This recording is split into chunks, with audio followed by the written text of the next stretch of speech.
ಭಾರತ ಮತ್ತು ಬಾಂಗ್ಲಾ ನಡುವಿನ cricket war ಈಗ ಮತ್ತೊಂದು ಹಂತ ತಲುಪಿದೆ. ಟಿ20 ವಿಶ್ವಕಪ್ಗಾಗಿ ನಾವು ಭಾರತಕ್ಕೆ ಕಾಲಿಡಲ್ಲ. ನಮ್ಮ ಪಂದ್ಯಗಳನ್ನು ಕೂಡ ಶ್ರೀಲಂಕಾಗೆ ಶಿಫ್ಟ್ ಮಾಡಿ ಅಂತ ಪಟ್ಟು ಹಿಡಿದಿದ್ದಂತ ಬಾಂಗ್ಲಾ ಕ್ರಿಕೆಟ್ ಮಂಡಳಿಗೆ ಐಸಿಸಿ ಸರಿಯಾಗಿ ಬಿಸಿ ಮುಟ್ಟಿಸಿದೆ.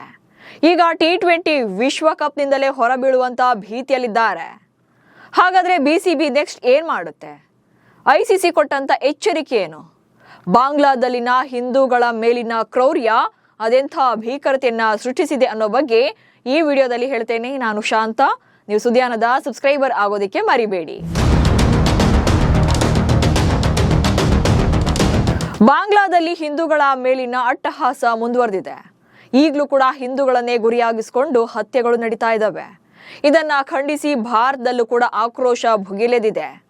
ಐಪಿಎಲ್ನಲ್ಲಿ ಬಾಂಗ್ಲಾ ಆಟಗಾರನ ಆಡಿಸಬೇಡಿ, ಬ್ಯಾನ್ ಮಾಡಿ ಎಂಬಂತ ಒತ್ತಡ ಹೆಚ್ಚಾಗಿತ್ತು. ಹೀಗಾಗಿ ಕೆಕೆಆರ್ ತಂಡದಿಂದ ಮುಸ್ತಫಿಜುರ್ ರೆಹಮಾನ್ರನ್ನ ಕೈಬಿಡಲಾಗಿತ್ತು. ಯಾವಾಗ ಐಪಿಎಲ್ನಿಂದ ರೆಹಮಾನ್ಗೆ ಗೇಟ್ ಪಾಸ್ ಸಿಕ್ತೋ ಅಲ್ಲಿಂದ ಬಾಂಗ್ಲಾಗೆ ಶೇಪ್ ಔಟ್ ಆಗಿತ್ತು. ಹೀಗಾಗಿ ನಾವು ಕೂಡ ಭಾರತಕ್ಕೆ ಬಂದು ಟಿ20 ವಿಶ್ವಕಪ್ ಅನ್ನ ಆಡೋದಿಲ್ಲ, ನಮ್ಮ ಪಂದ್ಯಗಳನ್ನು ಕೂಡ ಲಂಕಾಗೆ ಶಿಫ್ಟ್ ಮಾಡಿ ಅಂತ ಐಸಿಸಿಗೆ ಲೆಟರ್ ಬರೆದಿದ್ರು. ಆದ್ರೆ ಇದಕ್ಕೆ ಸೊಪ್ಪು ಹಾಕದಂತ ಐಸಿಸಿ ಖಡಕ್ ವಾರ್ನಿಂಗ್ ಕೊಟ್ಟಿದೆ. ಭಾರತದಲ್ಲೇ ಪಂದ್ಯಗಳನ್ನ ಆಡಿ, ಇಲ್ಲದಿದ್ರೆ ಹೊರಡಿ. 2026ರ ಐಸಿಸಿ ಟಿ20 ವಿಶ್ವಕಪ್ ಪಂದ್ಯಗಳನ್ನ ಭಾರತದಿಂದ ಬೇರೆ ಕಡೆಗೆ ಸ್ಥಳಾಂತರ ಮಾಡಬೇಕು ಅಂತ ಬಾಂಗ್ಲಾದೇಶ ಮನವಿಯನ್ನ ಮಾಡಿದೆ. ಆದರೆ ಅಂತಾರಾಷ್ಟ್ರೀಯ ಕ್ರಿಕೆಟ್ ಮಂಡಳಿ ಇದನ್ನ ತಿರಸ್ಕಾರ ಮಾಡಿದೆ. ಮಂಗಳವಾರ ನಡೆದಂತ ವರ್ಚುವಲ್ ಸಭೆಯಲ್ಲಿ ಭದ್ರತಾ ಕಾಳಜಿಯಿಂದಾಗಿ ಭಾರತದ ಹೊರಗೆ 2026ರ ಟಿ20 ವಿಶ್ವಕಪ್ ಪಂದ್ಯಗಳನ್ನ ಆಡೋ ವಿನಂತಿಯನ್ನ ತಿರಸ್ಕಾರ ಮಾಡೋದಾಗಿ ಐಸಿಸಿ ಬಿಸಿಬಿಗೆ ತಿಳಿಸಿದೆ. ಭಾರತದಲ್ಲಿ ಐಸಿಸಿ ಟಿ20 ವಿಶ್ವಕಪ್ ಟೂರ್ನಿಯನ್ನ ಆಡಿ, ಇಲ್ಲದೇ ಇದ್ರೆ ಟೂರ್ನಿಯಿಂದಲೇ ಹೊರ ಹೋಗಿ ಎನ್ನುವಂತ ಖಡಕ್ ಎಚ್ಚರಿಕೆಯನ್ನ ಬಾಂಗ್ಲಾದೇಶಕ್ಕೆ ಐಸಿಸಿ ರವಾನಿಸಿದೆ.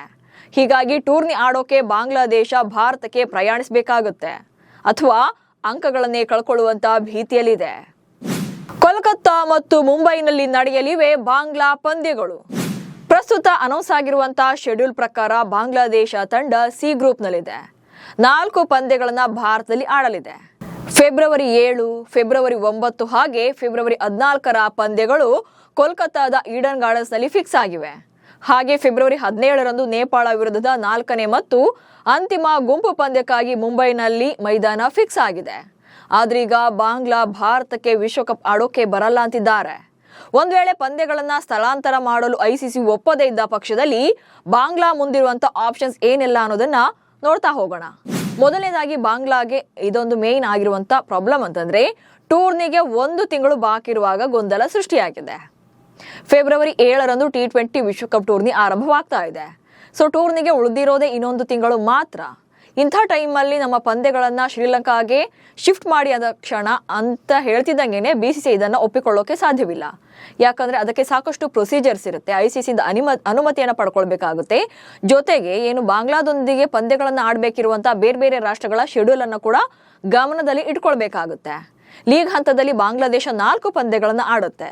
ಸೊ ಆ 4 ರಾಷ್ಟ್ರಗಳು ಕೂಡ ಬಾಂಗ್ಲಾ ಪಂದ್ಯವನ್ನ ಶಿಫ್ಟ್ ಮಾಡಿದ್ರೆ ಅವರು ಕೂಡ ಲಂಕಾಗೆ ಪ್ರಯಾಣವನ್ನ ಬೆಳೆಸಬೇಕಾಗುತ್ತೆ. ಹೀಗಾಗಿ ಆ ರಾಷ್ಟ್ರಗಳನ್ನು ಕೂಡ ಗಮನದಲ್ಲಿ ಇಟ್ಕೊಂಡು ನಿರ್ಧಾರವನ್ನ ತೆಗೆದುಕೊಳ್ಬೇಕಾಗುತ್ತೆ. ಅಥವಾ ಬಾಂಗ್ಲಾದೇಶ ಭಾರತದಲ್ಲಿ ಯಾಕೆ ನಮ್ಮ ಪಂದ್ಯಗಳನ್ನ ಆಡಲ್ಲ ಅನ್ನೋದನ್ನ ಐಸಿಸಿಯ ಮನವೊಲಿಸಬೇಕಾಗುತ್ತೆ. ಈಗೇನು ಭಾರತ ಟಿ20 ವಿಶ್ವಕಪ್ನಲ್ಲಿ ನಾವು ಆಡೋದಿಲ್ಲ ಅಂತಿದ್ದಾರೆ. ಸೊ ಅವ್ರು ಯಾಕೆ ನಾವು ಭಾರತಕ್ಕೆ ಪ್ರಯಾಣವನ್ನ ಬೆಳೆಸೋದಿಲ್ಲ, ನಮ್ಮ ಪಂದ್ಯಗಳನ್ನ ಯಾಕೆ ಶಿಫ್ಟ್ ಮಾಡಿ ಅಂತ ಕೇಳ್ತಾ ಇದೀವಿ ಅಂತೇಳಿ ಐಸಿಸಿಯ ಮನವೊಲಿಕೆಯನ್ನ ಮಾಡಬೇಕಾಗತ್ತೆ. ಒಂದ್ ವೇಳೆ ಐಸಿಸಿ ಒಪ್ಪದೇ ಇದ್ದರೆ ಭಾರತದಲ್ಲಿ ಪಂದ್ಯಗಳನ್ನ ಆಡೋದು.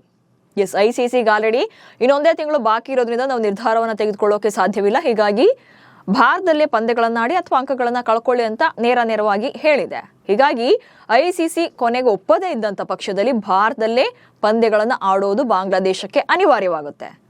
ಇಲ್ಲ ನಾವು ಭಾರತಕ್ಕೆ ಕಾಲೇ ಇಡಲ್ಲ, ಟೂರ್ನಿಂದಲೇ ಹೊರಗುಳಿತೀವಿ ಅಂತಂದ್ರೆ ಟೂರ್ನಿಂದಲೇ ಹೊರಗೆ ಉಳ್ಕೊಳ್ಬಹುದು. ಅಂದ್ರೆ ಟಿ20 ವಿಶ್ವಕಪ್ನಿಂದ ಹೊರಬೀಳುವಂತ ಚಾನ್ಸಸ್ ಇದೆ. ಹಾಗೆ ವಿಶ್ವಕಪ್ನಿಂದ ಹೊರಬಿದ್ರೆ ಆದಾಯದ ಪಾಲನ್ನ ಕಳ್ಕೊಳ್ಬೇಕಾಗುತ್ತೆ. ಏನು ಈಗ ಟಿ20 ವಿಶ್ವಕಪ್ಗೆ 20 ತಂಡಗಳು ಭಾಗಿಯಾಗ್ತಾ ಇದ್ದಾವೆ. ಎಲ್ಲಾ ತಂಡಗಳಿಗೂ ಕೂಡ ಅಂದ್ರೆ ಎಲ್ಲಾ ರಾಷ್ಟ್ರಗಳು ಕೂಡ ಆದಾಯದ ಪಾಲನ್ನ ಪಡ್ಕೊಳ್ಳುವಂತ ಅವಕಾಶ ಇದೆ. ಹಾಗೇನಾದ್ರೂ ಬಾಂಗ್ಲಾದೇಶ ಇಡೀ ಟೂರ್ನಿಂದಲೇ ಹೊರಬಿದ್ರೆ, ನಾವು ಪಂದ್ಯಗಳನ್ನ ಆಡೋದಿಲ್ಲ ಅಂತೇಳಿ ವಿತ್ಡ್ರಾ ಮಾಡಿದ್ರೆ ಆದಾಯದ ಪಾಲನ್ನು ಕೂಡ ಕಳ್ಕೊಳ್ಬೇಕಾಗುತ್ತೆ. ಇದು ಬಿಸಿಬಿಗೆ ದೊಡ್ಡ ನಷ್ಟ ಉಂಟಾಗುತ್ತೆ. ಮೊದಲೇ ಆರ್ಥಿಕ ಸಂಕಷ್ಟದಲ್ಲಿರುವಂತ ಬಿಸಿಬಿಗೆ ಇದು ದೊಡ್ಡ ಹಿನ್ನಡೆ ಆಗುತ್ತೆ. ಹೀಗಾಗಿ ಮುಂದಿನ ಏನನ್ನ ನಿರ್ಧಾರವನ್ನ ತೆಗೆದುಕೊಳ್ಬೇಕು ಅನ್ನೋದನ್ನು ಕೂಡ ಅವರು ಅಳೆದು ತೂಗಿ ನಿರ್ಧಾರವನ್ನ ತಗೊಳ್ಬೇಕಾಗುತ್ತೆ. ಜೊತೆಗೆ ಬಿಸಿಸಿಐ ಜೊತೆ ಬಿರುಕು ಮೂಡಿದ್ರೆ ಸರಣಿಗಳನ್ನು ಕೂಡ ಕಳೆದುಕೊಳ್ಳುವಂತ ಆತಂಕ ಇದೆ. ಕ್ರಿಕೆಟ್ ಲೋಕದಲ್ಲಿ ಬಿಸಿಸಿಐ ಅಂದ್ರೆ ಭಾರತ ಅತಿ ದೊಡ್ಡ ಬಲಿಷ್ಠ ತಂಡ. ಹೀಗಾಗಿ ಒಂದ್ ರೀತಿ ಬಾಸು ದೊಡ್ಡಣ್ಣ ಎಲ್ಲಾನು ಕೂಡ ಕ್ರಿಕೆಟ್ ಲೋಕದಲ್ಲಿ ಭಾರತವೇ ಆಗಿದೆ. ಸೊ ಇಂಥ ಟೈಮಲ್ಲಿ ಬಿಸಿಸಿಐ ಜೊತೆ ತುಂಬಾ ಮನಸ್ತಾಪಗಳನ್ನ ಮಾಡಿಕೊಂಡ್ರೆ ದ್ವಿಪಕ್ಷೀಯ ಸರಣಿಗಳನ್ನು ಕೂಡ ಕಳ್ಕೊಳ್ಳುವಂತ ಆತಂಕ ಇದೆ. ಅದು ಅಲ್ಲದೆ ಭಾರತದ ಜೊತೆ ಪಂದ್ಯಗಳನ್ನ ಆಡೋದ್ರಿಂದ ಬಿಸಿಬಿಗೆ ಅತಿ ದೊಡ್ಡ ಮಟ್ಟದಲ್ಲಿ ಲಾಭ ಕೂಡ ಇದೆ. ಸೊ ಇಂಥ ಅವಕಾಶವನ್ನ ಕಳ್ಕೊಂಡ್ರೆ ಬಿಸಿಬಿಗೆ ದೊಡ್ಡ ನಷ್ಟ ಉಂಟಾಗುವಂತ ಚಾನ್ಸಸ್ ಕೂಡ ಇದೆ. ಹೀಗೆ ಬಾಂಗ್ಲಾ T20 ವಿಶ್ವಕಪ್ ಹೊಸ್ತಿಲಲ್ಲಿ ದೊಡ್ಡ ದೊಡ್ಡ ನಿರ್ಧಾರಗಳನ್ನ ಕೈಗೊಳ್ಳೋಕೆ ಆಗೋದಿಲ್ಲ. ICC ವಿಶ್ವಕಪ್ ಆಡ್ಬೇಕು ಅನ್ಕೊಂಡ್ರೆ ಭಾರತದಲ್ಲೇ ಬಂದು ಆಡ್ಬೇಕು. ಇಲ್ಲ ಪ್ರತಿಷ್ಠೆನೇ ಮುಖ್ಯ ಅನ್ಸಿದ್ರೆ ಕಪ್ ಆಸೆಯನ್ನೇ ಬಿಡ್ಬೇಕಾಗತ್ತೆ. ಸೊ ಯಾವ ನಿರ್ಧಾರ ತಗೊಳ್ತಾರೆ ಅನ್ನೋದೇ ಈಗಿರುವಂತ ಪ್ರಶ್ನೆ. ನಮಸ್ಕಾರ.